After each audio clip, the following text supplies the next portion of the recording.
Episode 6 of Twinkling Watermelon starts with Chang'e writing a letter to Yi-chan. In her letter, Chang'e writes about her struggles as a deaf person. She tells him that her biological mother treated her quite well, but after her parents' divorce, Chang'e was left with an evil stepmother called Jimi, who treated her badly.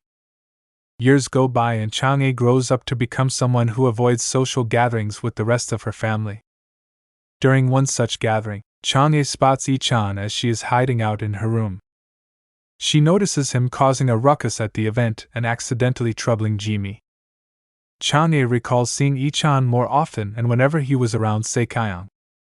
She writes to him about their interaction in the sports room. Chang'e then writes about the day when she saw him talk to Seikayang after she returned from the States. Chang'e leaves them alone, but Yi-chan follows after her, trying to apologize to her. She takes a taxi and goes back home. Yi-chan picks up a key on the side of the street as he watches Chang'e leave. Meanwhile, Seikayang tells Eun-jaeol that she has returned to Yi-chan's life because of him. She tells him that she wanted to defy him, which is why she had returned. Eun-jaeol accuses her of toying with Yi-chan's feelings, but she asks him to leave. Yi-chan and Seikayang have a chat wherein she apologizes for insulting him in the past. She asks for time to get to know Yi-chan better. That night, Eun-jaeol restlessly waits for Yi-chan to return from his date with Seikayang. He gets upset hearing how everything went well.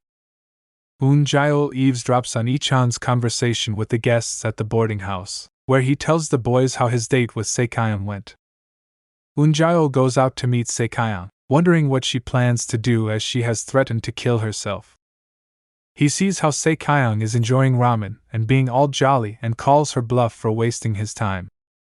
Eun-jaeol warns her, demanding she never show up in front of Yi-chan. The next day, Yi-chan brags about his date with Seikayang at school and gets ready for their first practice session as first love memory manipulators. Instead of getting the warm welcome he wished for, the band members scold Yi-chan for being reckless with his face as he rode a skateboard. The band then jams for a bit, and Eun-jaeol recalls how his father reacted to seeing him perform with Spine 9 and compares it to how carefree Yi-chan is now. After the jam session, the band members have an argument about what they should do next. Despite Eun-jaeol's warning, Seikayang shows up at the school and invites all members of the band to the fair. She asks Eun-jaeol to stay back, but when he realizes Yi-chan would have a lot of fun with Seikayang in his absence, he joins the group. Throughout the day, Eun-jaeol tries to stop Yi-chan from having fun at the fair and tries to get in the way, interrupting his date with Seikayang. At the end of the day, the group sit at a local food vendor, eating some corn dogs. Seikayang and Eun-jaeol get into an argument where she ends up spraying ketchup on him. After he cleans himself up, Seikayang talks to Eun-jaeol in private. He tells Seikayang to stop toying with Yi-chan's feelings because he is destined to be with someone else. Seikayang assumes that Eun-jaeol is talking about himself. She starts teasing Eun-jaeol when all of a sudden Yi-chan shows up in front of them. Eun-jaeol saves Yi-chan from tripping after stepping on a banana peel, pushing Seikayang in the process. Yi-chan calls Eun-jaeol aside and gets furious at the latter for ruining his day. The other bandmates and Seikayang overhear Eun-jaeol obsess over Yi-chan and assume that the two are in a relationship. Yi-chan tries to defend his sexuality to Seikayang and the group eventually go to their respective homes. Eun-jaeol follows after Seikayang and tries to clarify that he didn't have romantic feelings for Yi-chan but was protective towards him because of a secret. Seikayang assumes that Eun-jaeol has feelings for her and Eun-jaeol is overwhelmed with emotion. He ignores Seikayang's comment and claims that not everyone is in love with her as she assumes. That night, he tries his best to get Yi-chan to focus on studying rather than talking to Seikayang on the phone.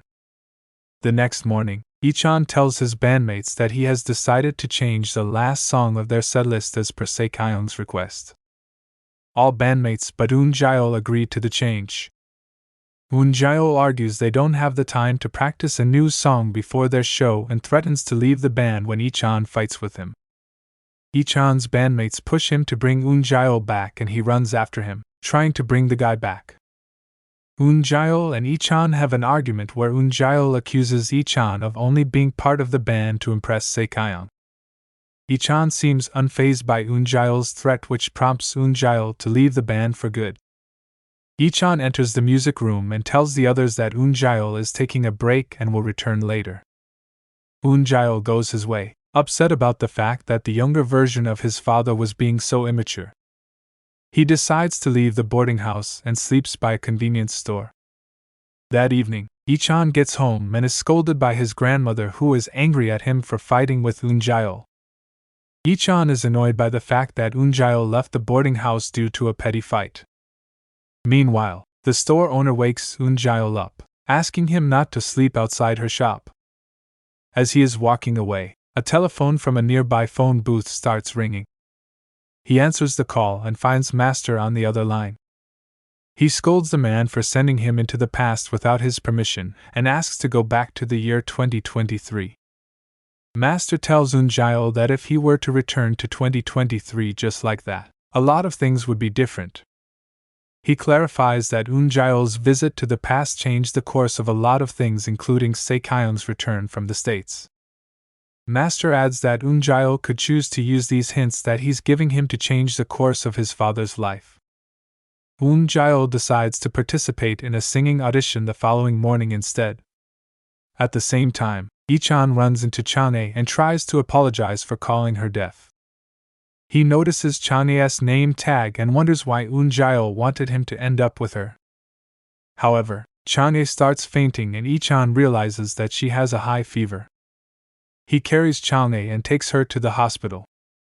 Eun-jaeol gets an electric current from touching a microphone in the middle of the rain during the audition. He passes out on stage and is rushed to the same hospital where Ichan took Chanhae. The episode review: with so much going on in this episode, one am sure Eun-jaeol will develop feelings for Sae-kyung. I am also afraid that the daughter Sae-kyung is raising in 2023 could be Eun-jaeol's biological child, further complicating things between them.